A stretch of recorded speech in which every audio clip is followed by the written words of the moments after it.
Pembuat bunyikan tempo pembuat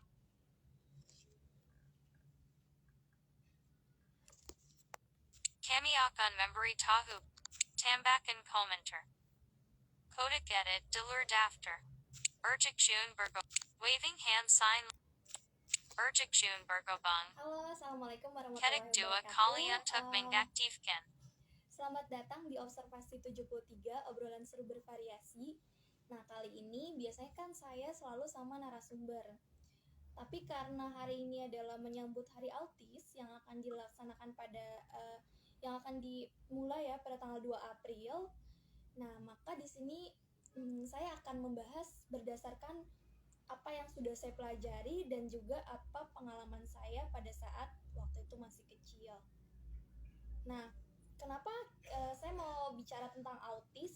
Karena gini, mungkin teman-teman ada yang udah pernah mendengar apa itu autis, terus autis itu gimana sih sebetulnya. Nah, saya mau jelasin dulu bahwa orang-orang sering melabel autis itu kalau misalnya orang nggak mau bergaul itu disebutnya autis. Terus misalnya kalau misalnya ada orang yang aneh dikit gitu ya, disebutnya autis gitu ya. Nah, padahal sebetulnya apa sih autis gitu? Apakah autis itu misalnya gangguan jiwa, apa gangguan mental gitu ya? Atau misalnya gangguan emosi gitu. Nah, nanti kita akan coba bahas dan saya juga akan menceritakan gimana sih sebetulnya kita bersikap bukan hanya terhadap autis ya, tapi terhadap gangguan-gangguan yang serupa seperti autis, misalnya kayak mental retardasi, terus Asperger dan lain sebagainya. Halo Dada Bergo wave Nino Kayla Bergo waving hand. Nah, Nino Kayla sebelumnya Bergobang saya mau tanya dulu, ketik dua kali untuk menurut mengaktifkan. teman-teman yang ada di sini, apakah setiap anak berkebutuhan khusus itu pasti autis atau gimana? Nah, boleh juga ya kalau misalnya ada yang mau berpendapat, sebetulnya apakah anak berkebutuhan khusus atau individu berkebutuhan khusus itu sudah pasti autis atau seperti apa? Atau ada nggak yang nggak autis gitu? Nah, boleh misalnya bisa kasih pendapat gitu ya. Jadi gini, kita kenal dulu deh. Pertama-tama saya akan bahas tentang berbagai kategori anak berkebutuhan khusus. Istilah-istilah berkebutuhan khusus, disabilitas, kemudian ada lagi handicap, cacat dan lain sebagainya. Nah, sebenarnya istilah-istilah lama yang dulu paradigma kita sering bilang cacat itu sudah tidak lagi dipakai karena cacat itu dinilai sebagai rusak, barang rusak. Jadi, nah sementara argumentasi kita adalah ciptaan Tuhan itu nggak ada yang rusak. Nah, maka di sini perlu dicamkan dulu apa sih itu disabilitas, berkebutuhan khusus, ini serupa ya. Nah, nggak semua orang berkebutuhan khusus itu autis, tapi autis itu termasuk dari individu berkebutuhan khusus. Jadi individu berkebutuhan khusus itu adalah individu yang ibaratnya dia memerlukan treatment atau spesifikasinya tindakan secara khusus. Nah, contohnya banyak nih, misalnya ada yang ADHD, disleksia, kemudian ada yang disabilitas fisik, disabilitas sensorik seperti tunanetra dan lain sebagainya. Jadi pertanyaannya apakah semua orang berkebutuhan khusus itu pasti autis? Jawabannya tidak. Karena individu berkebutuhan khusus itu memiliki sub-subnya sendiri. Disabilitas itu ada yang namanya disabilitas fisik. Mungkin kalau disabilitas fisik udah kelihatan ya dari misalnya cara jalannya, ada yang pakai kursi roda, ada yang pakai tongkat ya. Kemudian ada lagi disabilitas sensorik. Nah, disabilitas sensorik ini merupakan jenis disabilitas yang tunarungu atau tuli, kemudian ada tunanetra atau orang-orang yang memiliki hambatan penglihatan. Nah, kemudian ada lagi disabilitas mental. Nah, disabilitas mental ini nanti banyak sub-subnya. Nah, atau ada juga MDVI atau disabilitas tapi dia multiganda. Jadi ada yang tunanetra, tunarungu juga, ada yang tunanetra autis plus autis gitu ya. Nah, jadi pertanyaannya apakah semua ABK itu autis? Tentu tidak. Karena balik lagi autis itu dia subnya sendiri. Jadi nggak semua kalau orang berkebutuhan khusus itu pasti perilakunya seperti ini, itu nggak seperti itu. Next, apa sih autis? Nah, balik lagi ya. Mungkin teman-teman ada yang bisa kasih pendapat apa sih autis, terserah pendapatnya apapun. apa itu autis. Nah, kadang orang sering mendefinisikan autis itu sebagai orang-orang yang asik di dunia sendiri. Walaupun kata asalnya itu berasal dari kata auto, self gitu ya. Tapi sebetulnya saya ini ya teman-teman, saya kutip dari satu jurnal dari WHO. Jadi autis itu merupakan satu gangguan perkembangan, baik mencakup komunikasi, sosial, kemudian ada perilaku. Tiga area ini. Komunikasi misalnya, ketika umurnya sudah 6 bulan, 7 bulan, ada nggak misalnya paling gampang tuh anak tuh punya nggak keterlambatan berbahasa gitu, yang harusnya dia udah bisa nih merangkai beberapa kata gitu di umur 1 tahun atau 2 tahun gitu. Terus kemudian bagaimana sih kalau dipanggil tuh acuh atau enggak, kan ada anak yang kalau dipanggil tuh nggak nengok gitu ya, tapi pas di tes BERA misalnya pendengarannya normal gitu. Nah terus misalnya apakah dia sulit menatap mata. Nah biasanya kalau autis tidak ada eye contact, kontak matanya kurang. Terus bagaimana sosialnya gitu ya, pola-pola sosialnya misalnya ketika diajak bicara dia tersenyum nggak, ada nggak ketertarikan untuk interaksi dengan orang lain gitu kan. Bisa bayi juga pasti ada ya ketemu orang gitu ya, kayaknya kecenderungan untuk dia minat di satu area gitu misalnya. Atau misalnya perilaku yang repetitif. Nah ini ribet ya sebenarnya kalau saya jelasin tiga-tiganya. Cuma gini, ketika dulu saya berdasarkan pengalaman saya aja ya, jadi ada beberapa gangguan yang sebetulnya menyerupai autis, tapi bisa jadi labeling itu bukan autis gitu. Jadi gini, misalnya saya dulu juga mempunyai masalah komunikasi. Ketika misalnya saya tidak bisa mengikuti alur pembicaraan gitu. Misalnya orang tua saya bilang A, tapi saya larinya ke C atau ke D. Di usia saya 5 tahun, yang harusnya misalnya kalau diajak ngobrol itu udah nyambung, tapi tidak bagi saya. Karena pada saat itu saya nggak tahu apa yang terjadi, cuman saya tidak bisa memahami alur pembicaraannya itu seperti apa. Kemudian repetitive movement atau repetitive behavior, pergerakan yang berulang-ulang ya, begini tepuk-tepuk tangan tapi berulang-ulang gitu ya. Terus misalnya ada yang lompat-lompat berulang-ulang gitu, terus melakukan gerakan-gerakan yang berulang-ulang gitu. Jadi itu sering kali terjadi pada saat itu. Nah pada saat itu, waktu itu karena kita belum tahu itu di tahun 2006 atau di tahun 2007, pada saat itu informasi yang beredar juga tidak seluas sekarang ya. Dimana kalau sekarang kita mau nyari juga internet udah banyak gitu kan. Nah kalau dulu itu sebetulnya belum ada. Jadi pada saat itu yang ada di dalam pikiran mama adalah gimana nih supaya anak ini nggak tidur di dalam keanehannya. Dalam arti gini, nggak terbuai di dalam keanehannya. Jadi ketika misalnya dulu saya terlihat ya ibaratnya seperti orang yang punya kecemasan yang tinggi misalnya, terus terlihat misalnya seperti melakukan suatu gerakan-gerakan yang berulang, nah itu mama waktu itu cuma simpel pemikirannya, apa yang bisa saya lakukan supaya anak ini tuh nggak kelihatan aneh dan dibully gitu.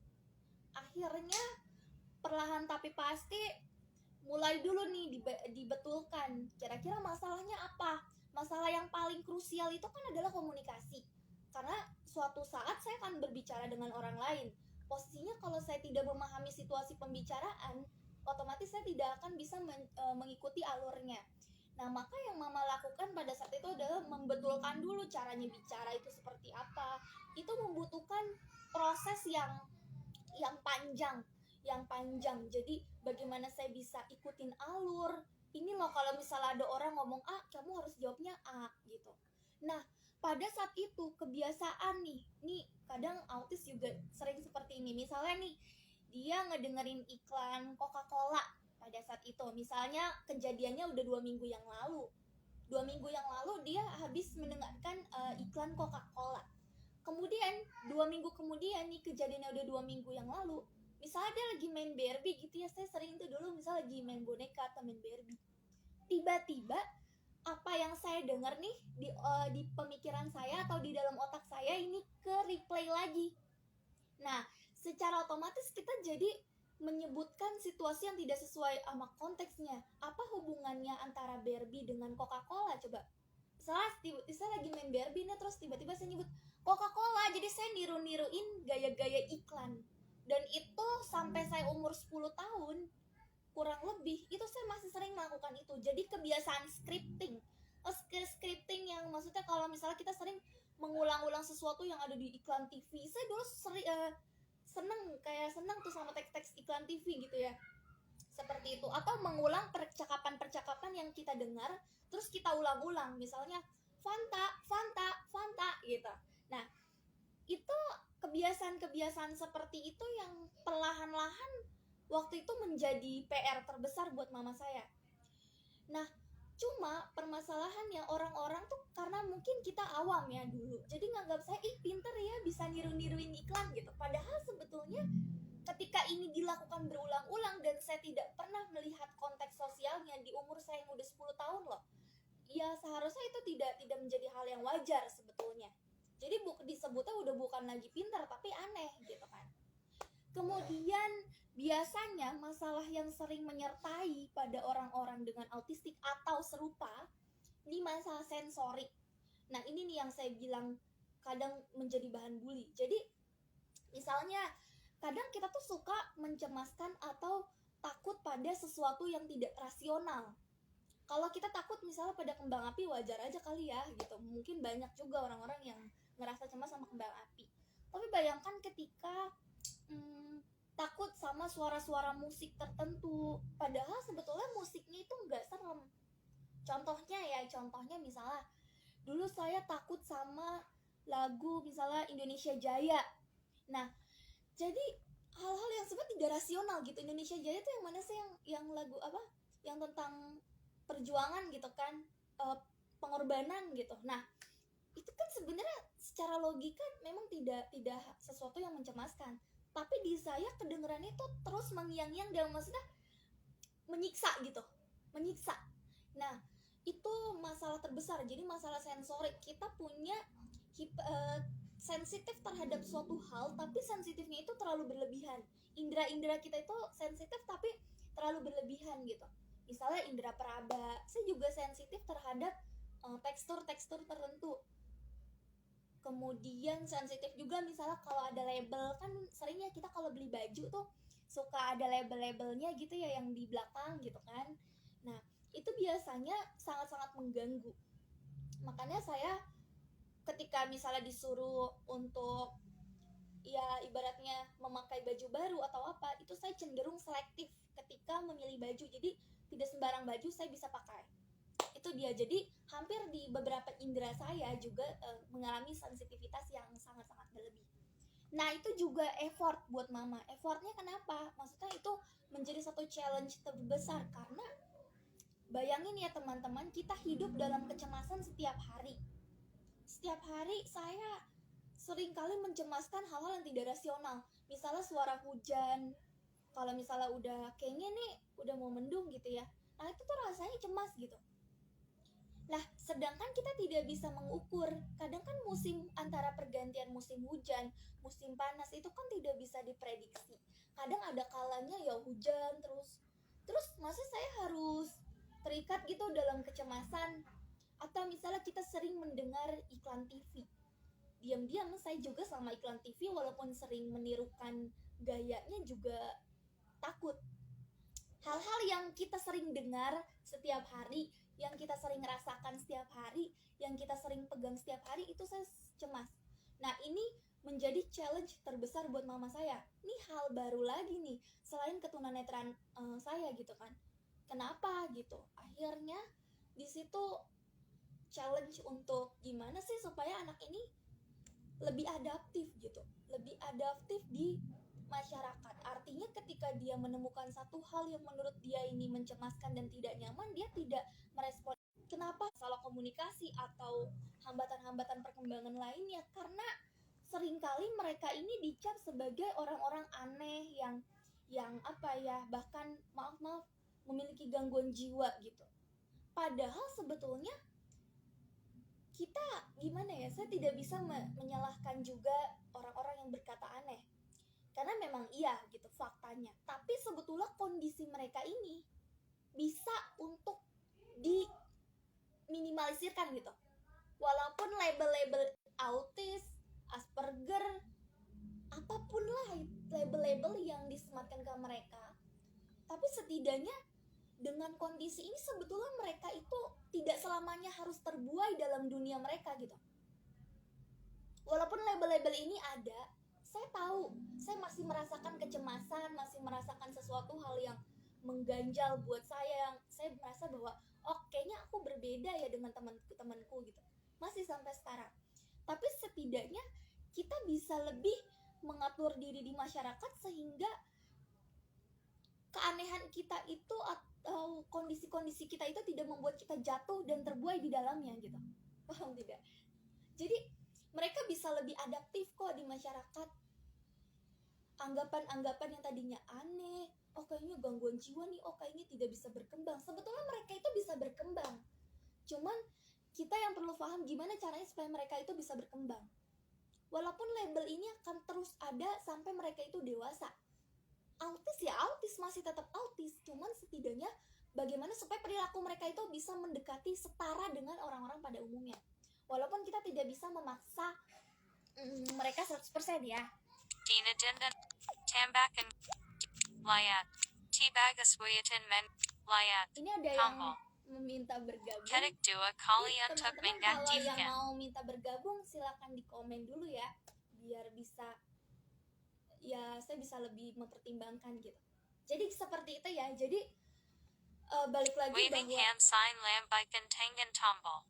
nah jadi balik lagi Kedik Dua bahwa Kali untuk mengaktifkan. tidak semua ABK itu autis, tapi autis itu termasuk dari bagian anak atau insan berkebutuhan khusus.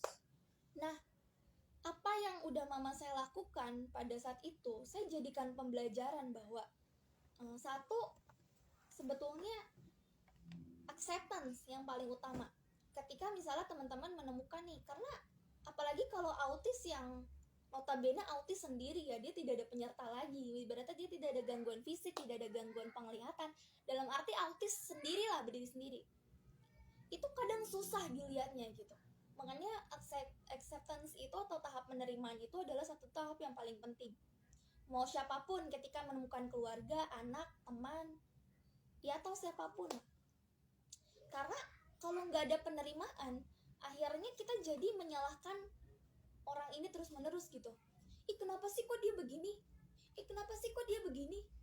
Nah, akhirnya yang tadinya anak ini ibaratnya orang ini jadi kita anggap dia tuh selalu salah di mata kita. Padahal sebetulnya memang kondisi otaknya. Jadi gini nih, kita kalau mau ngebedain autis itu gimana? Setiap orang itu kan misalnya kita punya kabel-kabel nih di dalam otak kita gitu ya, punya prosesnya sendiri. Nah, di autis itu pokoknya kita punya cara kerjanya tuh unik gitu, ada yang berbeda gitu, ibaratnya gitulah untuk memudahkan ya. Nah, sehingga kita bisa lebih empati di situ, bisa lebih memahami kenapa sih mereka tuh berperilaku begini, kenapa mereka tuh pola pikirnya begini, kenapa mereka begini. Nah, contohnya saya seringkali kondisi autistik itu dianggap sebagai orang-orang yang tidak peka dengan situasi sosial. Kenapa? Karena mereka itu bukannya mereka acuh ya, ibaratnya bukannya mereka tidak peduli, udahlah biarin aja gitu. Karena mereka memang tidak memahami atau tidak bisa terlibat langsung gitu. Atau karena mereka punya keterbatasan komunikasi sehingga mereka tidak bisa menunjukkan empatinya. Saya sebenarnya sampai sekarang lagi berjuang di situasi ini. Misalnya saya disuruh main peran nih, makanya saya paling gak bisa main peran di berbagai situasi ya, kecuali situasinya bahagia gitu. Misalnya gini, saya nggak bisa disuruh berimajinasi seolah-olah saya lagi sedih membayangkan sesuatu, kemudian diacak-acak ke situasi yang emosional, itu saya tidak bisa. Karena apa? Karena ya itu tadi, di dalam prosesor otak kita berbeda gitu. Ibaratnya gini deh teman-teman, ini kalau di saya ya, jadi dulu saya lagi pernah di satu perkuliahan kita ngadain kayak seminar, bukan seminar sih, lebih tepatnya misalnya ada motivasi, pemberian motivasi. Nah biasanya di dalam pemberian motivasi itu kan suka ada video-video tuh, video-video yang dimana kadang si motivatornya misalnya membawa kita ke kesedihan, kemarahan gitu kan, maksudnya yang membuat perasaan kita tuh aduk-aduk gitu teraduk-aduk gitu. Nah di sini saya nggak bisa. Jadi ketika misalnya orang membayangkan, coba bayangkan situasi yang sedih yang membuat kamu tidak nyaman, di rumah kamu begini, kamu begini. Nah itu saya nggak bisa mempusatkan pemikiran saya ke dalam situasi itu. Jadi itu yang saya berjuang gitu. Jadi saya menutupi, sebetulnya bukannya saya tidak punya kesulitan atau dan lain sebagainya. Kok Rahel biasa aja, kok Rahel tampaknya bisa mengikuti. Bukan, cuma saya menutupi kekurangan saya gitu.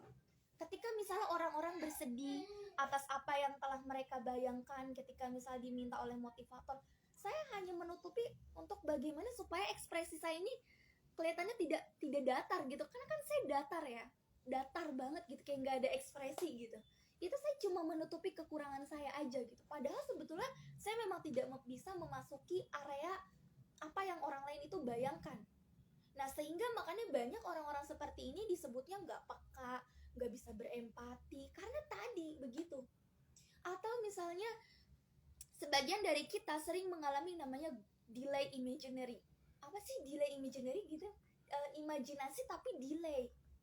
Nah misalnya gini nih, kita sering tertawa atau menangis tapi di luar konteks yang seharusnya.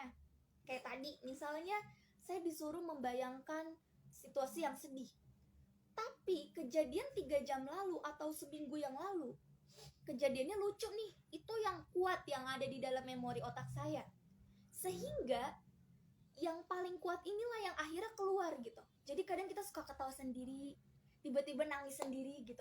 Itu bukan karena wah bipolar gitu ya, bukan, tapi karena Henninga RSBJ 264 Pesan. jadi karena kita Pembuat Saran. Dulur meripai Daftar. kembali kejadian-kejadian yang kita udah dengar tapi tidak sesuai dengan situasi sosial. Jadi misalnya situasi sosialnya lagi sedih, tiba-tiba kita ketawa.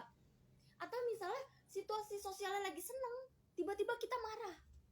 Nah itu bukan karena moodnya nih gak stabil nih, apa emosi gangguan bipolar, bukan, tapi karena kita ada satu kejadian tapi itu lebih kuat, jadi delay gitu. Kadang saya pernah misalnya diajak berlibur gitu ya, terus saya lagi diem nih, orang-orang lagi foto, orang-orang lihat saya senyum, ketawa gitu ya, dikiranya saya senang sama liburan itu, padahal sebetulnya ada satu kejadian yang mungkin dia masih membekas, terus akhirnya replay ulang gitu, tapi kejadiannya udah lama, bukannya cuma sehari 2 hari misalnya kayak gitu. Nah jadi itu kenapa mereka sering dianggapnya aneh, terus sering dianggapnya sebagai anak yang ya tidak sehat secara akal dan pikiran, karena seperti itu tadi.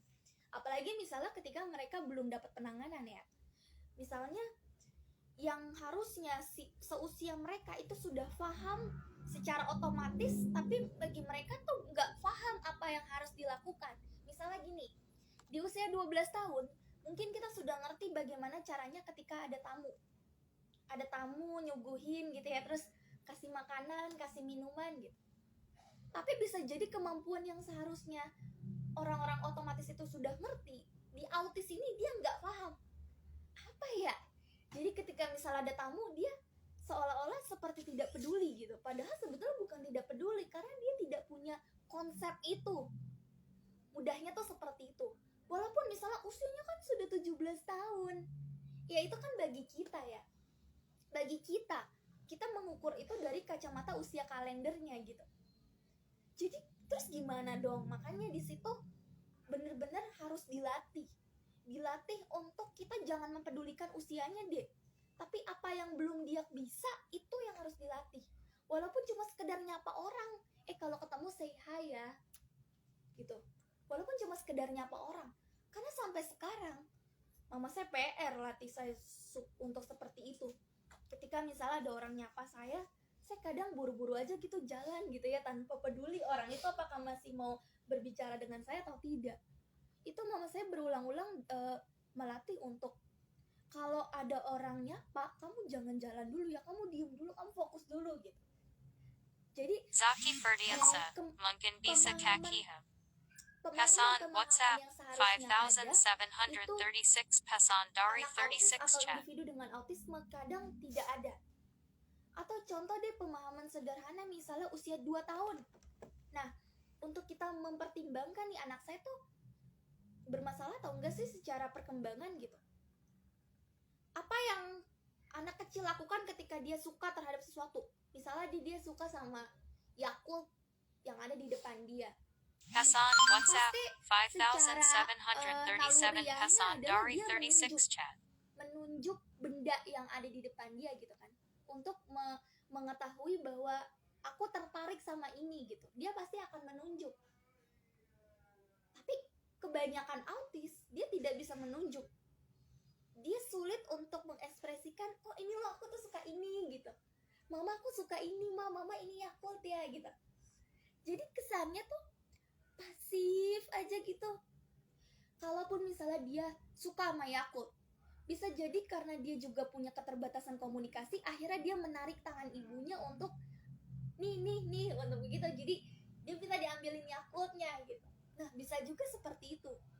Jadi coba lihat deh, ketika dia suka sama satu hal, dia punya nggak kemampuan untuk menunjuk, mengekspresikan bahwa aku suka gitu. Kan biasanya anak umur 2-3 tahun juga ketika dia suka sesuatu udah bisa ya. Itu ya contoh paling sederhananya. Atau misalnya kadang mereka itu punya obsesi. Tapi obsesi bukan obsesi kompulsif disorder ya, bukan ya. Obsesinya itu ketika dia suka sama satu hal, dia akan terus mendalami itu. Walaupun hal itu terlihat sederhana. Misalnya gini nih, ada orang yang dia suka, anak nih misal umur 5 tahun, dia suka sama AC. AC loh, AC ya. Karena dia suka, dia mendalami AC itu gimana sih dengan caranya dia. Akhirnya ketika dia masuk ke ruangan, dia tahu berapa PK gitu kan. Nah itu karena kadang seperti itu gitu. Cuma yang paling melelahkan ya, mereka tuh kadang alur pembicaraannya itu. Jadi ketika mereka suka sama AC, ya udah AC aja yang dia bicarain. Dia nggak mempedulikan apakah orang yang diajak bicara itu suka sama AC atau tidak. Nah ini juga yang saya rasain sampai sekarang. Jadi apa ya, ibaratnya kita tuh kayak energi kita tuh nggak habis untuk terus mendalami satu hal. Cuman akhirnya kita jadi bikin orang lain tuh jenuh.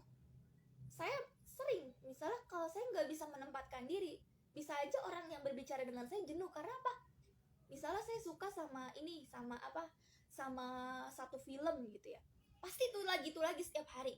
Ketika saya ketemu sama si B, kamu tahu nggak itu film itu? Ntar aduh film ini nih. Jadi yang kita omongin tuh itu kayak gak ada topik lain gitu. Nah bisa aja orang akan jenuh, apa sih gitu kan. Nah maka dari itu kenapa mereka itu seringkali dianggap males temenannya gitu. Karena ya tadi keanehan-keanehan yang terjadi dalam perilaku mereka tadi gitu. Jadi itu dia teman-teman. Pada saat misalnya saya suka sama satu hal, bisa jadi itu kalau misalnya akhirnya bisa jadi satu penghasilan ya, itu bisa jadi anugerah. Tapi bisa juga itu suatu hal yang jadinya melelahkan orang gitu kalau kita tidak bisa menempatkan diri. Dengan siapa sih kita ngomong itu?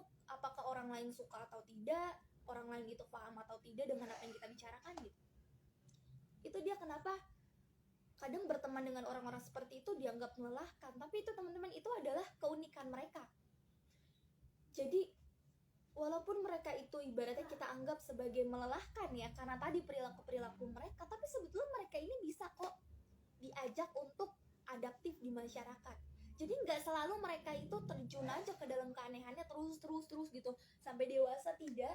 Tapi mereka juga bisa diajak aktif untuk bagaimana supaya kita itu bisa berkolaborasi dengan lebih baik di masyarakat. Sehingga kadang ada juga orang, kok autis nggak kelihatan autisnya ya. Nah itu bisa juga seperti itu gitu. Nah jadi seperti itu. Terus pertanyaan poin yang selanjutnya, terus apa dong yang harus kita lakukan untuk membantu mereka? Apakah kita harus memaklumi atau gimana? Nih kata-kata memaklumi sebetulnya sering banget ya terjadi ya. Jadi gini teman-teman, pertama tidak bisa merubah kondisi mereka. Aku pengen buat mereka tuh berubah. Yang saya tanyakan adalah berubahnya gimana? Kita samakan persepsi dulu. Berubah menurut rekan-rekan itu seperti apa gitu. Kalau misalnya berubahnya dalam hal supaya dia nggak agresif, oke lah ya. Supaya dia tidak marah-marah, supaya dia bisa bersosialisasi, bisa ngobrol dua arah, oke gitu kan, bisa kita catat. Tapi kalau misalnya gimana ya supaya mereka tuh berubah dalam tanda kutip normal, senormal-normalnya gitu. Nah itu perlu digali dulu. Karena balik lagi bahwa ada hal-hal yang sebetulnya kita perlu paham bahwa oke, ini adalah udah jadi bagian dirinya dia yang gak akan hilang gitu. Jadi yang perlu kita lakukan adalah mana sih yang masih kita perbaiki. Nah yang masih kita perbaiki itu juga sebetulnya ada caranya lagi. Jadi kita nggak bisa memperbaiki sepengennya kita gitu. Dan kita tidak bisa mengukur mereka itu dengan persepsi kita sendiri. Ayo dong udah gede, masa sih kayak gini doang masih disuruh-suruh, masa kayak gini doang masih diingetin, usia kamu tuh udah 17 tahun, masa kayak gini juga nggak ngerti. Nah kita jangan lagi tuh menggunakan persepsi kita yang ini, dikesampingkan dulu deh persepsi kita yang ini gitu. Jadi pahami dulu, oke, mereka nggak ngerti, mereka nggak paham situasi atau norma-norma sosial itu seperti apa. Kalaupun ketika mereka melakukan kesalahan nih, misalnya ada yang misalnya dia melakukan kesalahan, misalnya gini, misalnya ya, ada ceritanya anaknya itu atau individunya ini udah remaja dan dia suka terhadap lawan jenis gitu ya. Sebenarnya usia pubertas mereka juga sama, mereka bakalan hormon mereka sama gitu. Ketika mereka suka terhadap lawan jenis, yang salah kadang adalah caranya. Nah ini nih tadi yang dibilang gak paham sama situasi sosial. Ketika misalnya ada seorang laki-laki autistik gitu ya, suka sama seorang perempuan namanya Angel. Kan biasanya normalnya orang kalau dia suka, dia akan menjaga jarak, maksudnya lebih malu-malu, ibaratnya lebih menjaga image-nya dia sebagai seorang pria gitu kan. Tapi kadang di beberapa atau di sebagian autistik yang mungkin masih belum memahami ya, dia nggak bisa. Ketika dia melihat Angel misalnya, Angel I love you, Angel I love you, padahal si Angelnya misalnya adanya di 2 meter, jarak 2 meter atau 3 meter dari dia. Terus dia sambil jalan-jalan gitu, Angel I love you gitu. Nah itu kan merupakan satu hal yang menurut kita, apa sih ini orang genit gitu ya. Padahal sebetulnya dia nggak paham. Bukannya karena dia genit atau gimana teman-teman. Jadi ketika ada satu orang yang berbuat menurut kita itu salah, kita jangan lihat itu dari persepsi kita deh. Masa usia 17 tahun kelakuannya begini, tidak. Tapi lihat itu dari perspektif dia.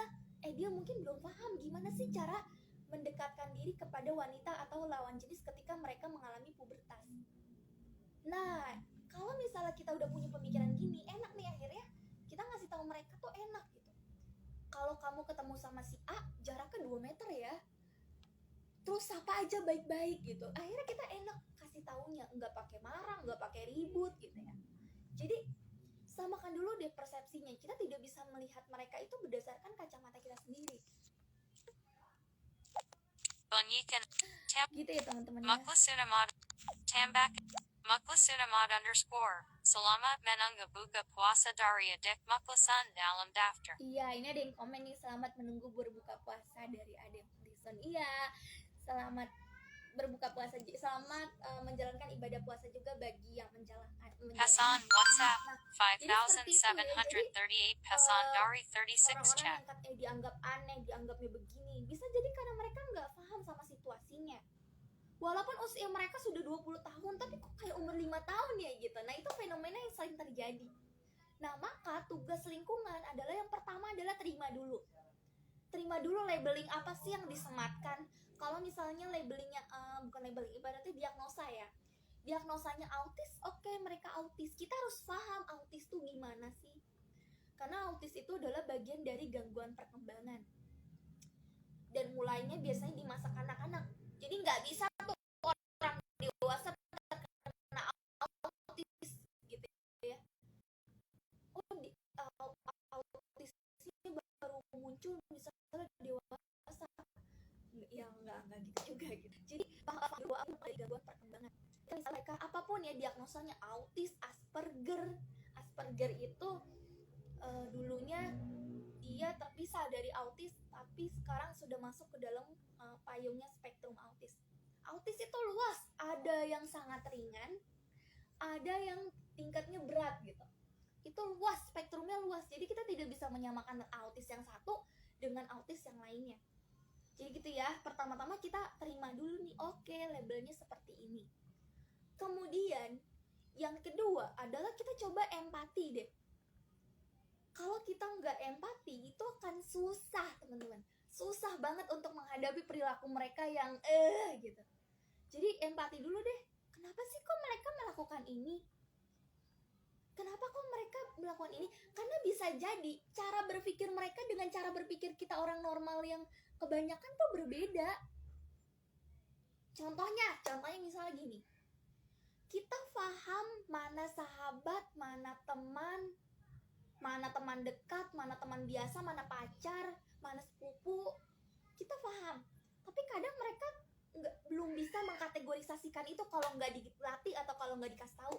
Ini loh yang namanya sahabat tuh seperti ini. Ini yang namanya teman tuh seperti ini. Ini yang namanya misalnya pacar, yang namanya sepupu itu seperti ini. Nah, kalau mereka belum mendapatkan kategorisasi itu, bisa juga mereka yang nggak paham.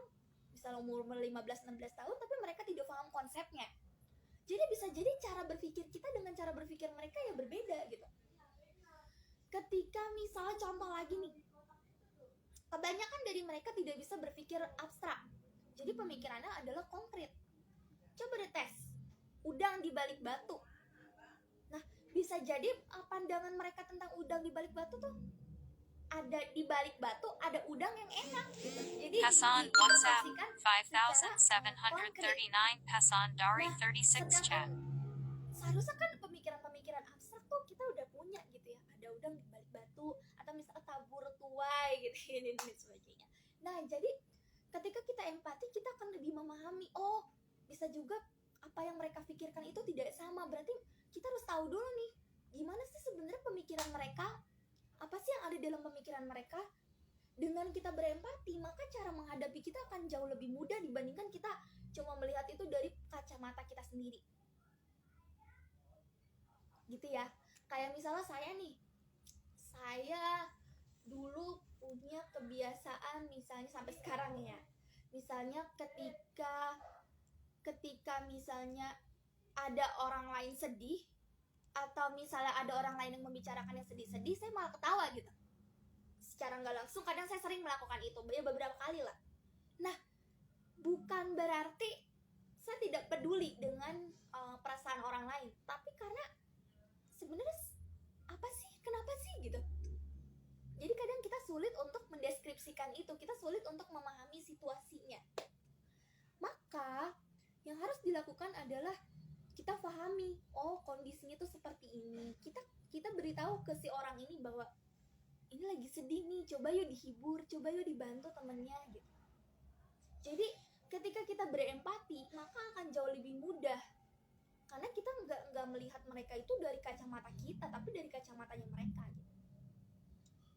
Nah, setelah berempati adalah kita benar-benar mau merangkul. Artinya siapa lagi kalau bukan kita? Karena kita yang paling memahami, kita yang paling berempati, kita yang bisa acceptance, menerima gitu. Siapa lagi kalau bukan kita yang mau merangkul mereka? Karena kita tidak bisa misalnya, apalagi mereka hidup di dalam masyarakat atau orang-orang yang mengkucilkan mereka, beranggapan mereka itu aneh, tidak waras gitu ya, dan lain sebagainya. Nah, ini tugas kita nih. Yuk dirangkul yuk. Kalau ada temen atau misalnya ada anggota keluarga yang entah itu autis atau punya hambatan mental, kondisi intelektualnya yang jelek atau apapun itu jenisnya, maka kita rangkul dia. Siapa lagi kalau bukan kita yang bisa merangkul dia? Walaupun ibaratnya saya gak bisa berbuat apa-apa nih, misalnya saya sulit nih untuk bagaimana ya saya bisa memaksimalkan potensinya, bagaimana supaya saya bisa membuat orang itu berkembang, tapi setidaknya kita rangkul dulu deh. Oke, sama-sama yuk, misalnya seperti itu. Jadi kita rangkul dulu dia itu seperti apa, kemudian Volume music to settle K73%. dengan kita merangkul maka kita akan jauh lebih respect ibaratnya gitu. Jadi kita rangkul deh. Oke, kamu gimana? Hari ini kamu belajar apa gitu. Kita rangkul dia gitu. Kita respect sama dia gitu. Nah, itu dia ya teman-teman. Jadi sebenarnya kalau kita ngomongin masalah autis dan bagaimana kita bersikap itu luas banget gitu. Intinya adalah walaupun mereka itu ya secara perilaku, perkembangan, komunikasi, sosial, interaksi mungkin mengalami hambatan atau perbedaan, tapi sebetulnya mereka bisa adaptif di masyarakat kalau kita tahu apa dan bagaimana caranya. Terus kita melakukan sesuatu, do something. Kalau dari orang tua misalnya terapi tuh banyak, misalnya ada terapi bicara, terapi perilaku, ada yang namanya sensory integrasi. Itu banyak terapi-terapi untuk anak-anak autis atau anak-anak yang memiliki ya masalah seperti hambatan komunikasi, sensorik yang bermasalah gitu. Nah, itu banyak terapinya. Jadi intinya seperti itu. Jadi luas sebenarnya kalau kita mau bahas itu tuh luas. Tapi intinya adalah penerimaan, empati, terus kemudian kita bisa merangkul. Syukur-syukur kita bisa bantu mereka. Apa ya kelebihan mereka terus kita maksimalin gitu. Jangan kalau misalnya ada orang kayak gitu, kita ikut-ikutan juga menertawakan mereka. Oke, bagi kita mungkin lucu, misalnya gini, ih kok kayak gitu aja, kok teriak-teriak ya, ih kok kayak gitu aja, emosinya kayak gitu sih, gak bisa terkendali, terus kita ketawain jadi bahan tontonan gitu ya, usianya udah 17 tahun. Oke, menurut kita itu lucu, tapi belum tentu bagi mereka. Nah, yang bisa kita lakukan adalah dibantu temannya, dibantu keluarganya. Kenapa sih kok mereka semarah itu? Kenapa sih kok mereka sampai sebegitunya teriak-teriak gitu? Bisa jadi nih, karena mereka itu sulit mengungkapkan saya tuh maunya apa. Sehingga emosi mereka akhirnya dikeluarkan dengan cara yang tidak terduga-duga gitu. Karena mereka kebanyakan autis misalnya sulit berkomunikasi secara verbal, sehingga mereka tuh gak bisa gitu menyampaikan, aku tuh kenapa sih, apa sih yang ada di dalam diri aku. Apalagi pada saat mereka masuk ke pubertas gitu, dimana kan kalau di dalam pubertas itu kan pasti berubah suaranya, bentuk tubuhnya, terus ada jerawatnya di sini gitu ya. Nah, kalau kita orang yang punya, maksudnya yang tidak autis ya, ibaratnya dia komunikasi tidak bermasalah, dia pasti akan mudah lihat kaca, ih kok aku begini ya, ih kok aku sekarang jerawatan ya, itu kan akan mudah. Tapi untuk orang-orang autis yang ditambah verbalnya juga sulit, maka dia nggak ngerti apa sih yang terjadi, kenapa sih kok aku begini gitu. Nah, makanya banyak nih orang tua yang punya anak seperti ini, itu mereka sebelum anak itu pubertas itu udah bener-bener harus dipersiapkan, karena autis itu sulit sekali menerima perubahan. Jangankan yang besar ya, perubahan yang kecil aja dia ini kadang orangnya tuh rigid gitu. Misalnya dia punya jadwal nih teratur ya, misalnya gini, dia punya kebiasaan kalau bangun tidur itu harus beres-beresin mainan, jajar-jajarin dulu gitu. Ketika rutinitas dia itu digeser, dia akan marah, dia akan cemas gitu. Gak bisa, pokoknya ini udah di rutinitas saya gitu. Atau misalnya dia terbiasa ketika misalnya dia sekolah, dia terbiasa melewati rute A yang dia lewati. Ketika jalanan itu macet, terus kita harus melewati rute B yang jalanannya relatif lebih lancar, maka di sini ini dia akan marah gitu, karena rutinitas dia diambil. Nah, itu autis kadang sulit menerima Pesan perubahan WhatsApp baru dalam hidupnya. 5741 Pesan dari 36 Orang-orang yang chat. sulit untuk beradaptasi ketika mengalami perubahan yang kecil, apalagi perubahan yang besar. pubertas. Lah, pubertas itu sifatnya kan irreversible, artinya dia tidak akan kembali lagi ke anak-anak kan.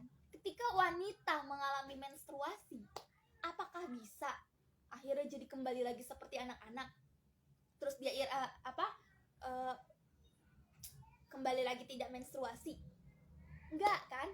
Nah, jadi ini dia. Kadang banyak fenomenanya ketika pubertas, ketika mereka tidak dipersiapkan, akhirnya mereka jadi sering marah-marah karena dia bingung, apa sih yang terjadi sama saya? Kenapa suara saya jadi begini gitu. Terus kalau yang wanita, maaf misalnya ada yang tidak ingin memakai ya aturannya ya, ketika menstruasi dia tidak ingin gitu, tidak mau gitu. Ada yang misalnya dilempar dan lain sebagainya. Nah, itu bukan karena dia aduh nakal banget, aduh bandel banget, susah diatur. Tidak. Karena konsepnya dia tidak paham sama yang terjadi di dia itu apa. Nah, makanya tugas kita itu ya pahamkan. Dari awal kita benar-benar harus sudah mempersiapkan. Ini loh yang terjadi. Nah, cara mempersiapkannya itu juga kadang nggak cukup sekedar pakai mulut, tapi harus pakai misalnya gambar, alat-alat peraga lainnya yang akhirnya membuat dia paham. Oke, habis ini begini, instruksinya seperti ini gitu. Itu dia. Jadi banyak hal-hal yang sebetulnya apa yang kita pikirkan terhadap mereka, tapi sebetulnya tidak sama dengan kondisinya. Kita berpikir mereka itu pemarah, Pasan WhatsApp labil, gitu ya. 5747 Pasan Dari 36 chat. Liar, nggak bisa diatur, nakal. Atau kalau yang udah gede misalnya ya keras kepala atau apapun itu, tapi mungkin kondisi mereka itu tidak sama seperti apa Pasan yang kita WhatsApp pikirkan. 5748 Pasan Dari Nah, jadi 36 yang kita chat. perlu lakukan adalah dibantu. Ketika misalnya mereka marah, apa sih yang bikin mereka marah? Terus kenapa gitu? Marahnya tuh kenapa? Itu yang harus kita temuin. Mereka ini susah buat cerita, susah. Yang ada dianya misalnya marah-marah aja gitu, ditanya kayak, ya gimana caranya supaya mereka dapat nih, sebenarnya aku tuh marah karena ini gitu. Kita yang harus pinter-pinter. Misalnya gini, misalnya dia marah nih, kita pinter-pinter, kamu marah ya, kenapa? Gak nyaman ya, lapar ya, apapun lah, terus kita sebutin gitu sampai dia tahu, oh iya ini loh yang bikin aku marah gitu. Jadi itu dia. Makanya orang tua yang punya anak autistik, apalagi disabilitasnya double, yang multi lebih dari satu, itu bener-bener butuh PR dan butuh tenaga yang ekstra. Mereka harus bersabar juga, harus dilatih untuk peka, empati, peka terhadap kondisi anak nih. Jangan sampai anaknya tantrum nih di depan umum gitu ya. Satu beban kewalahan yang terbesar di mama saya pada saat saya remaja. Ya tahulah masa-masa remaja itu seperti apa, ya begitu. Jadi tidak semua bagi saya salah, semua serba salah gitu. Nah, itu yang kita harus peka gitu. Menghadapi remaja pada orang-orang normal yang kategorinya tidak autis aja itu adalah satu hal yang susah. Ya enggak sih, kadang kita tuh insecure sama bagian-bagian tubuh kita tertentu yang berubah. Gimana pada orang-orang autis? Mereka punya perubahan yang sama, hormonalnya sama, tapi mereka bingung yang terjadi tuh apa. Kenapa kok begini? Why gitu. Kenapa kok suaranya begini? Mungkin kedengaran mereka serem ya gitu. Tapi itu adalah realitanya. Nah, maka itu kita sebagai lingkungan sebetulnya bukan cuma orang tua aja. Orang-orang seperti ini banyak sebetulnya tanpa kita sadari. Jadi sebagai lingkungan kita acceptance dulu deh, terima dulu deh dia tuh kenapa. Oke, dia ada hambatan, oke hambatannya ini. Terus apa yang bisa kita lakukan untuk membantu mereka? Kalau kita tidak bisa membantu mereka secara maksimal, oke, memang itu bukan ranah kita 100%. Sebagai teman atau sebagai ya lingkungannya lah ya. Tapi setidaknya kita bisa paham, oh ketika mereka begini, mereka tuh lagi begini. oh ketika mereka begini mereka tuh lagi begini gitu. Jadi kita bisa melihat mereka itu berdasarkan perspektifnya mereka sendiri, bukan dari perspektif kita loh, bukan dari kacamatanya kita gitu. Terus pertanyaan terbesar, oh ya udah kali berarti dimaklumi aja ya? Tidak dimaklumi, tapi dilatih. Apakah mama saya memaklumi? Tidak. Dulu saya nanya, kenapa mama tidak membiarkan saya saja seperti ini gitu, dengan keanehan saya? Tidak gitu, karena bagaimanapun anak ini harus adaptif di masyarakat. Jadi tidak ada misal, udah nggak apa-apa dia mukul karena dia autis, udah nggak apa-apa dia jambak terus kakaknya yang suruh ngalah gitu ya, udahlah kak ngalah aja adanya autis, orang rumah suruh ngalah. Nah itu tidak seperti itu, karena gimana pun oh ini orang tua nggak ada nih dan nggak bisa mendampingi dia selama 24 jam. Katakanlah kalau misalnya dia ditinggal masih dalam perilaku agresifnya dia tidak bisa terkontrol, masih seperti orang yang ya tidak bisa mengatur dirinya lah, ibaratnya marah orang jambak, pukul, usianya udah 30 tahun gitu ya. Terus bagaimana? Nah maka itu apakah memaklumi? Tidak. Ada hal-hal yang kita tidak bisa toleransi gitu, misalnya suka mukul, gigit, lempar gitu. Nah itu yang perlu kita atasi. Jadi bukan karena udah nggak apa-apa dia autis dia begini, tidak juga. Ada hal-hal yang kita oke, mereka harus diatasi, tapi ada hal-hal yang kita harus paham gimana sih cara mengatasinya. Nah kalau kita nggak punya pelatihannya, kita nggak paham ilmunya, kita nggak benar-benar nggak baca sama sekali tentang autis, terus kita hanya mengatasi mereka dengan cara kita sendiri, iya tidak bisa juga. Karena bagaimanapun ketika kita menuntut individu dengan autisme untuk beradaptasi di masyarakat, kita juga perlu untuk menyesuaikan diri dengan si individu tersebut. Gimana sih cara berkomunikasi dengan orang ini? Gimana kalau orang ini lagi marah? Gimana caranya melatih dia untuk begini? Nah kita juga perlu paham. Jadi bukan hanya orang yang paham tentang masyarakat, norma-norma sosial, tapi kitanya yang harus paham juga tentang bagaimana memperlakukan anak ini gitu. Jadi imbang ya, tidak hanya anaknya tapi kitanya sebagai lingkungan juga paham, minimal kita tahu cara berkomunikasinya, kita nggak ikut-ikutan menggibahi dia. Misalnya kalau ada tahu nggak kemarin si A tuh begini, terus kita ikut-ikutan lagi ngomongin iya tuh si A kemarin begini. Pahami karena dia punya keterbatasan tadi. Intinya nih di proses-proses otaknya mereka nih yang punya keunikan. Jadi bukannya merekanya nakal kali, atau ada juga yang bilang autis tuh karena pola asuhnya kali ya, dulu nggak pernah diajak ngomong gitu bisa sama orang tuanya. Tidak juga seperti itu, karena nggak ada hubungannya ya autis sama pola asuh gitu. Karena kan ini masalahnya pada ini di dalam fungsi kerja otaknya mereka gitu. Jadi tidak ada misalnya kaitannya oh karena nggak diajak bicara, karena kurang stimulasi ini jadi autis, atau karena kebanyakan main gadget jadi autis. Nah pernah nggak dengar mitos begini nih? Padahal sebetulnya apakah gadget menyebabkan anak autis? Kalau pada autis dikasih gadget itu ia akan memperparah kondisinya. Jadi bukannya gadgetnya yang menyebabkan autis, gadgetnya yang memperparah kondisinya. Kayak saya dulu misalnya lagi nonton YouTube atau nonton TV gitu kan, ya sering tuh meniru-nirukan misalnya Coca-Cola, Fanta, misalnya kayak gitu. Terus misalnya apalah sifatnya yang berulang-ulang misalnya dari YouTube atau dari TV yang udah kita dengar gitu. Nah, itu ya akan memperlihatkan juga gejalanya. Jadi bukannya gadgetnya yang menyebabkan autis, tapi ya akan memperparahkan, jadinya akan semakin kelihatan gitu. Laurentius Oke, Tambak teman-teman ya, Lauren jadi waving hand Kakdok Daramat waving Shucker one seperti Bergum ini.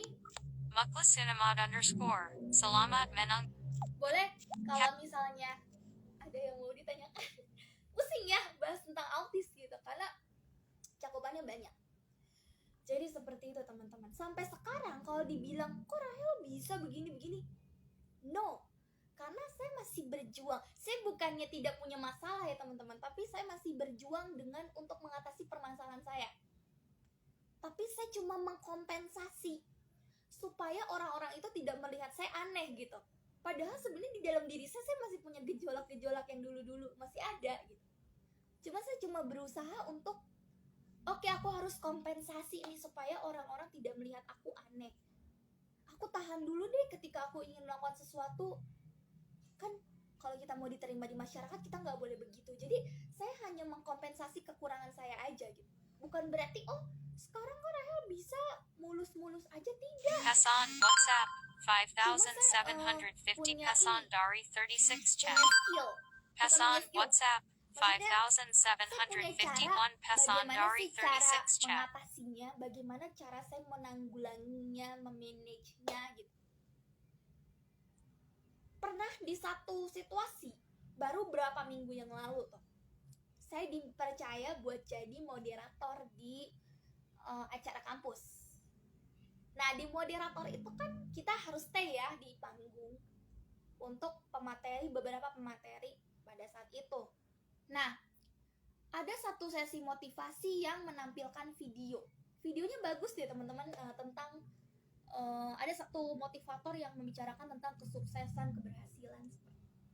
Cuma kadang kan kalau video itu kan kadang suka ada musik-musiknya tuh. Jadi sambil orang itu bicara kadang suka ada musiknya. Nah, yang ada pada saat itu di dalam pikiran saya nggak fokus ke motivasinya, nggak fokus ke keberhasilan itu seperti ini, tidak. Tapi saya fokus ke suara musiknya, yang entah kenapa pada saat itu saya ngerasa kok musiknya begini ya, musiknya membuat saya cemas gitu pada saat itu. Karena balik lagi saya punya sensitif terhadap indera-indera tertentu yang saya kadang tidak bisa mendengarkan suara-suara tertentu gitu, termasuk suara beberapa instrumen yang menurut saya itu menakutkan. Tapi kan posisinya saya lagi ada di atas panggung, dan gak mungkin dong kalau misalnya saya teriak-teriakan di situ, atau saya tiba-tiba tutup kuping untuk mengalihkan kecemasan saya tutup kuping, kan gak mungkin, posisinya lagi banyak orang loh. Dan di situ orang juga nggak ada yang tahu kalau saya punya satu kondisi, punya satu gangguan gitu kan.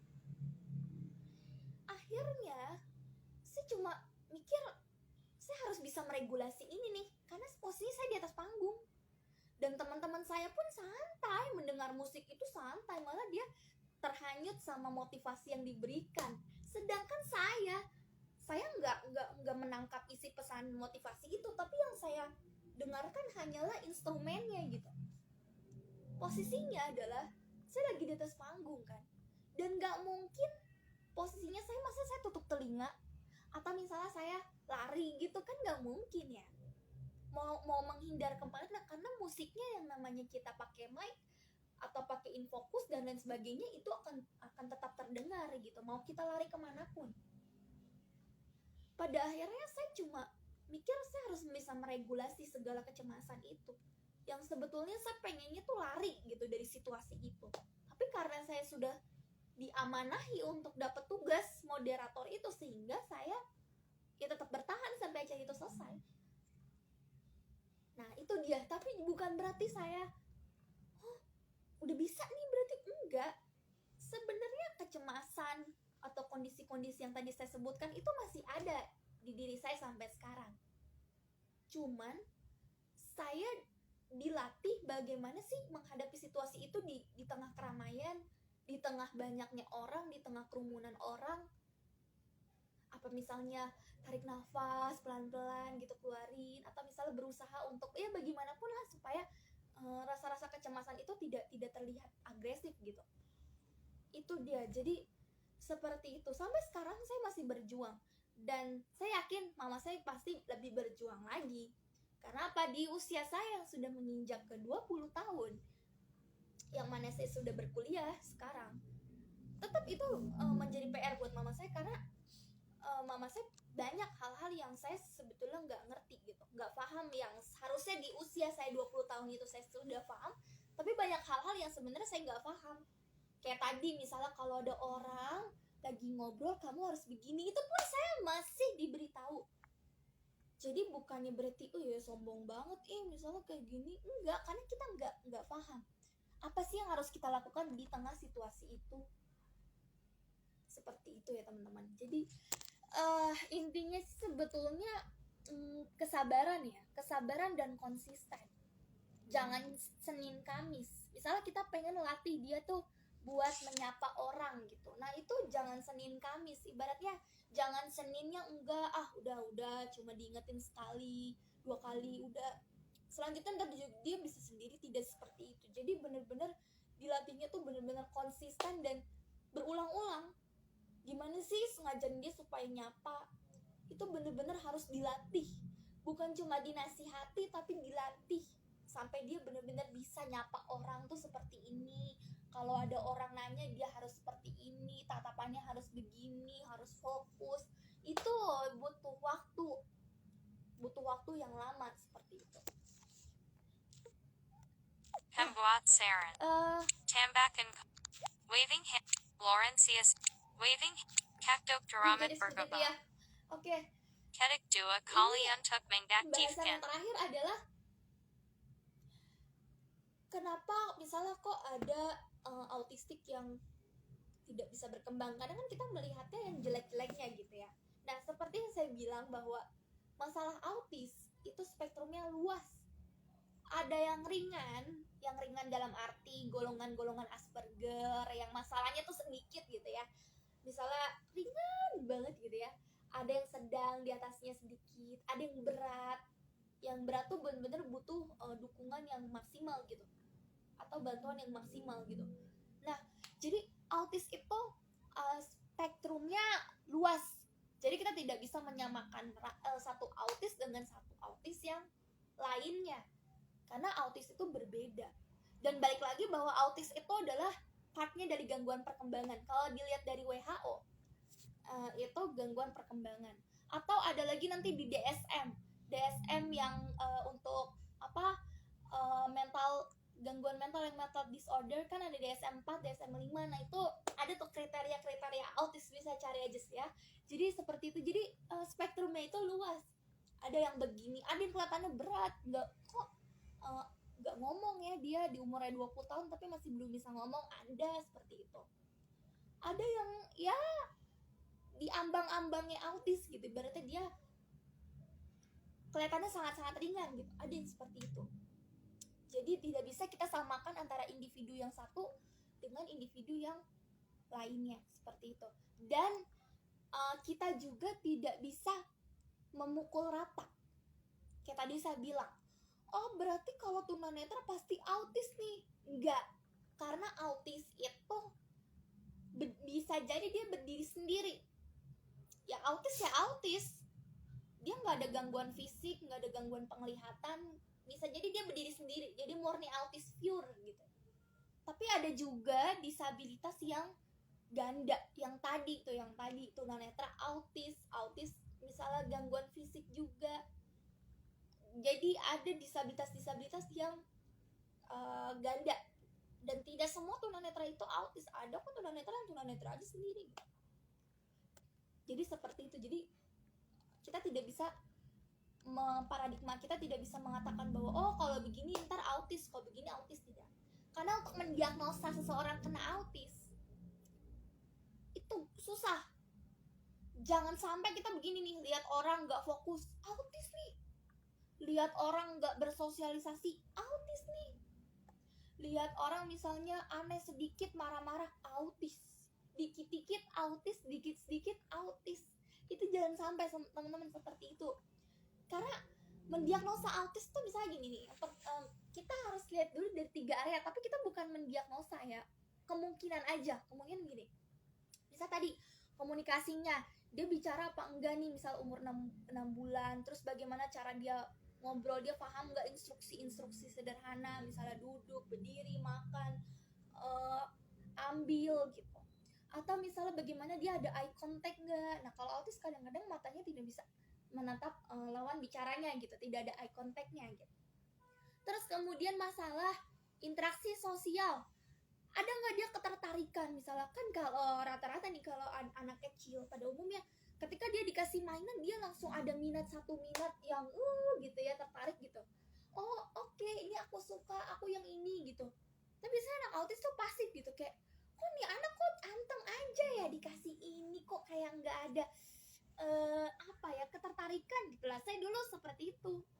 Saya dulu terapi, pernah melakukan salah satu terapi itu umur 11 tahun. Pada saat dulu terapisnya menunjukkan saya satu hal, itu saya benar-benar yang gak ada yang membuat saya suka, semuanya udah gitu. Terus kemudian masalah perilaku repetitif. Nah, yang khas adalah begini, tepuk-tepuk tangan, gini-gini, atau ada yang mukul-mukul kepala, headbanging, atau ada yang goyang-goyangan gini gitu ya. Pokoknya gerakan-gerakan yang repetitive movement atau perilaku-perilaku yang berulang.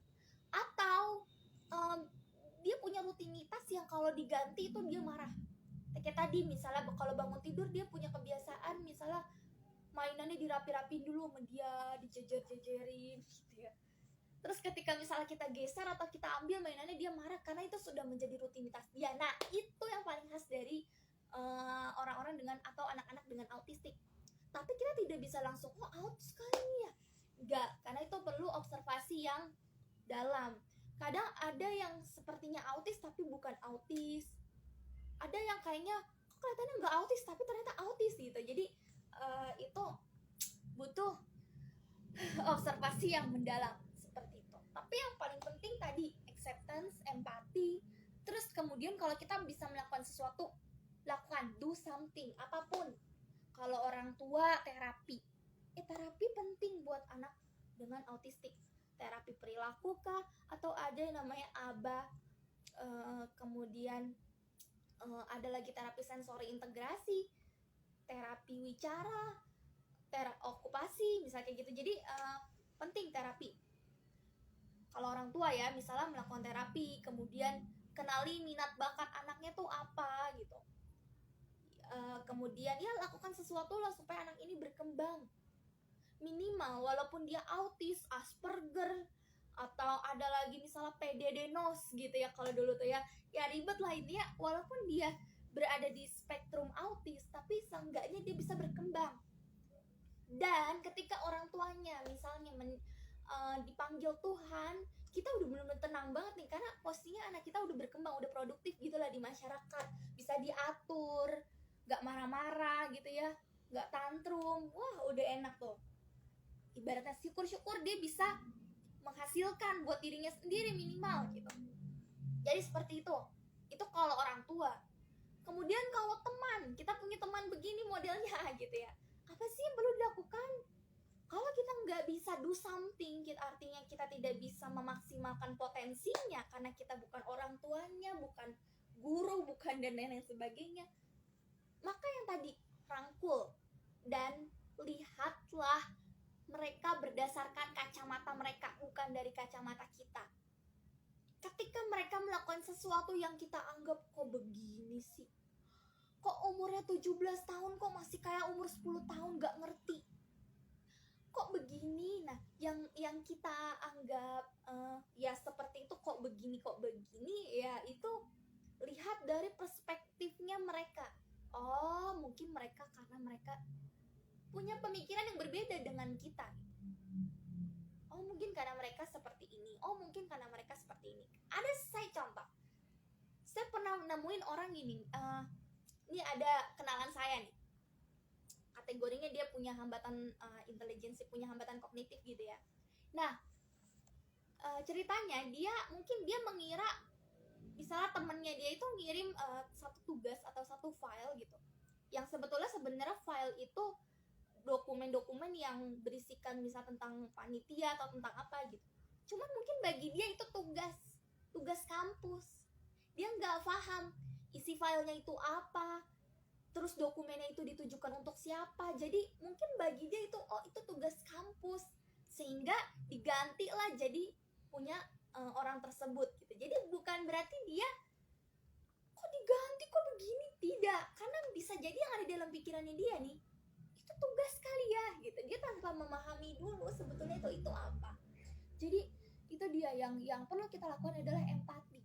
Kita lihat dari perspektifnya dia, bukan dari persepsi kacamata seharusnya kita, tapi kita lihat dari perspektifnya dia. Kenapa sih dengan orang ini, what's wrong with them, kenapa, apa yang salah dengan mereka gitu ya. Nah, jadi seperti itu. Mungkin iya melelahkan, iya betul, melelahkan karena ya tadi perilaku mereka tidak sewajarnya, pola pikirnya juga tidak seperti biasa orang-orang kebanyakan. Mungkin iya melelahkan, tapi di balik melelahkannya mereka, kita juga perlu mempunyai empati yang lebih. Artinya oke, mereka punya hambatan yang akhirnya membuat tampilan perilakunya mereka itu berbeda. Kita bisa berempati terhadap orang-orang yang punya gangguan jiwa, yang diakibatkan oleh bukan perkembangan ya, misalnya skizofrenia, orang halusinasi, kemudian mengalami delusi. Kita bisa berempati terhadap orang-orang seperti itu. Tapi kenapa kita sulit berempati terhadap orang-orang yang tadi tuh intelijensinya kurang atau yang punya gejala-gejala autistik? Padahal mereka juga butuh perhatian dari kita, artinya mereka butuh perlakuan dari kita. Ibaratnya mereka juga butuh sentuhan lah dari kita tuh gitu. Jadi anggaplah mereka ini seperti orang-orang yang gangguan mental, yang punya masalah yang parah sekali, bipolar kah, skizofrenia. Anggaplah kita lagi berkomunikasi dengan orang-orang seperti itu, sehingga kita bisa lebih mudah berempati kan. Kalau seperti itu, kita cenderung bisa lebih memahami ketika mereka misalnya orang-orang yang punya gangguan jiwa, berperilaku aneh, memiliki kesalahan-kesalahan. Mungkin kita paham karena mereka punya keterbatasan akalnya itu. Nah, begitu juga dengan orang-orang yang autistik atau yang punya IQ-nya di bawah rata-rata, misalnya ketika mereka cenderung lambat, ya tidak bisa menerima instruksi. Nah, semestinya kita juga bisa paham. Karena apa? Karena mereka punya hambatan itu tadi. Ya anggaplah seperti kita komunikasi sama orang-orang dengan gangguan mental. Yang gangguan mental yang lain seperti skizofrenia, bipolar, atau gangguan-gangguan mental lainnya seperti itu. Jadi mereka itu sebetulnya cuma butuh diterima, dan kemudian ketika kita bisa melakukan sesuatu, maka do something untuk mereka. Kita kita wajib untuk memperlakukan mereka dengan kasih sayang, tapi bukan mengkasihani dan bukan menganggap mereka itu sebagai raja kecil. Yang tadi nih, dia mukul, udah gak apa-apa autis. Jambak, udah gak apa-apa autis. Terus misalnya dia melempar barang ketika marah, udah gak apa-apa autis.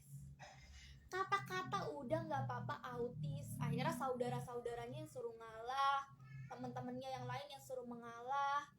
Nah, ini justru kita bukan menyayangi dia, tapi kita kasihan. Kita menganggap dia itu udahlah gak apa-apa lah. Kita kasih makan, kita beri makan perilaku-perilakunya yang tadi. Kita memberi makan itu. Jadi akhirnya perilaku itu menjadi kebiasaan, akhirnya ke bawah sampai dewasa. Sampai usianya dewasa, tenaga dia sudah besar, sedangkan kita sudah tidak bisa lagi membantu mereka ketika mereka berontak marah. Akhirnya yang terjadi, kita yang kalah dengan mereka.